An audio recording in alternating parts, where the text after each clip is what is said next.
லைன்ல இருக்கீங்கம்மா, பேசுங்க. வணக்கம். வணக்கம் மேடம். எங்கேருந்து பேசுறீங்கம்மா?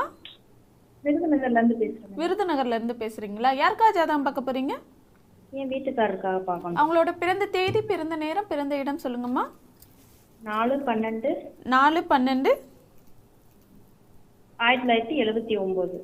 1979. பிறந்த நேரம் 7:30 AM. 7:30 AM. பிறந்த இடம்மா? சிவகாசி மேடம். சிவகாசியா? ராசி நட்சத்திரம் லக்னம் சொல்லுங்க. ரிஷபராசி ரோகிணி நட்சத்திரம். ரிஷபராசி ரோகிணி நட்சத்திரம். தனுசு லக்னம். தனுசு லக்னம். என்ன கேள்வி கேட்கணுமா? வணக்கம் குருஜி. வாழ்த்துக்கள்மா. நல்லா இருப்பீங்கம்மா. தீர்க்க சுமங்கலியா, தீர்க்க ஆயுளோட ஆரோக்கியமா நல்லா இருப்பீங்கம்மா. எந்த நேரம் உங்க வீடியோஸ் தான் குருஜி. நல்லா இருப்பீங்கம்மா, நல்லா இருப்பீங்கம்மா. கணவர் ஒரு 8 நிமிஷம் முன்னாடி பிறந்திருந்தா விருச்சிக லக்னமாக வந்துடுவார். 2 ஆண் குழந்தைங்க குருஜி எனக்கு. 2 ஆண் குழந்தைங்க. இப்போ அவருக்கு சனி திசையில் புதன் புக்தி நடக்குது. சரி, 2 ஆண் குழந்தைங்க. 6 மாசமா பிரிஞ்சிருக்கோம் ஐயா. ஆமாம், சனி திசையில் புதன் புக்தினால சேருவோமா என்னன்னு கேட்கறது தான். 6 மாசமாக பிரிஞ்சிருக்கிறீங்களா? ஆமாங்க ஐயா. சனி திசையில் பொதுவாகவே சனி திசையில் புதன் புக்தி, சனி திசையில் சுய புக்தி. எனக்கு குருதசை சுக்கிரபுத்தி நடக்குதுங்க ஐயா. குருதசை சுக்கிரபுக்தி நடந்தாலே ஏதாவது பிரிவினை இருக்கும். எப்போ முடியுது குருதசையில் சுக்கிரபுக்தி? அடுத்த வருஷம் மார்ச் மாதம் முடியுது எனக்கு. உறுதியாக சேர்ந்துருவீங்க. நான் நிறைய வீடியோக்களில் பேசுகிறேன்னா, நான் புத்தகங்களில் எழுதியிருக்கிறேன்னா குருதசை சுக்கிரபுக்தி. 2 பசங்களை வச்சுக்கிட்டு கொஞ்சம் கஷ்டமா இருக்குதுங்க ஐயா. சரி, பௌர்ணமி யோகம். ஒரே ஒரு பையனுடைய டேட்டா பர்த் மட்டும் டக்குன்னு சொல்லுங்கம்மா. 30/10/2011. 30/10/2011.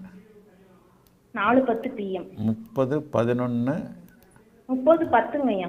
30/10 2011. 2011. 4:10 PM. இதான் மூத்த பையனா? இது சின்ன பையங்க ஐயா. 4:10 PM. எந்த ஊரில் பிறந்தார்? ராஜபாளையம். சரி, இந்த அமைப்பின் அடிப்படையில் 9ஆம் இடத்துல 9ஆம் அதிபதி நீச்சமாக இருக்கிறார். 9ஆம் இடத்துல சுக்கிரன் இருக்கிறார். 9ஆம் இடத்துல சனி இருக்குது. 8ல் சூரியன் மறைகிறார். அவங்க அப்பாவுக்கு அவனுக்கு ஆகவே மாட்டேங்குதுங்க ஐயா. தான் பிரச்சனை. 9ஆம் இடத்தை சனி பார்க்குறாரு. 9ஆம் அதிபதி நீச்சனாகி சூரியனை நீச்ச சுக்கிரன் பார்க்குறாரு, நீச்ச செவ்வாய் பார்க்குறாரு. குருதசை சுக்கிரபக்தி உங்களுக்கு நடக்குது. ஆமாங்க ஐயா. இப்போ பையனுக்கும் சுக்கிரதசை நடக்குது. பையனுக்கும் சுக்கிரதசையில் தகப்பன் அமைப்புகளில் இப்போ கொஞ்சம் கஷ்டங்கள் நீடிக்கும் மாதிரிதாம்மா தெரியுது. இப்போ இந்த அமைப்புலேயே நாளைக்கு இருக்குங்க ஐயா. சனி தசையில் சுக்கிரபக்தி அந்த அமைப்பில் இன்னும் ஒரு 1.5 வருஷத்துக்கு சரியாக இருக்காதுமா. சனி தசை சுக்கிரபக்தி தான்.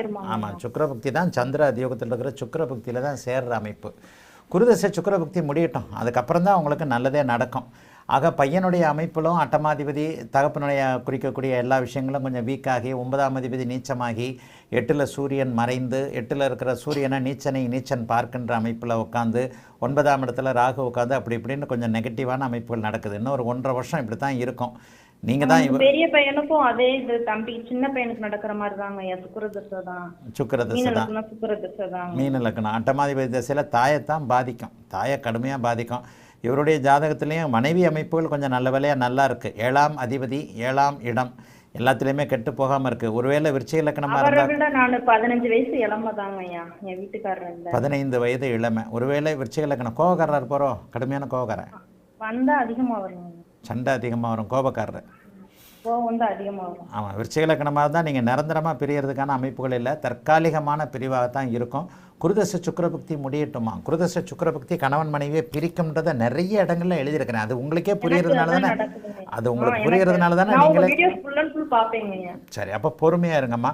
வர்ற ஏப்ரலுக்கு பிறகு வாழ்க்கையில் கொஞ்சம் நல்ல மாற்றங்கள் வரும். ஆனால் சேருவீங்க, கண்டிப்பாக கொஞ்சம் லேட் ஆகும். வாழ்த்துக்கள்மா, நல்லா இருப்பீங்க. அழைத்ததற்கு நன்றி அம்மா. வணக்கம் குருஜி. நேரம்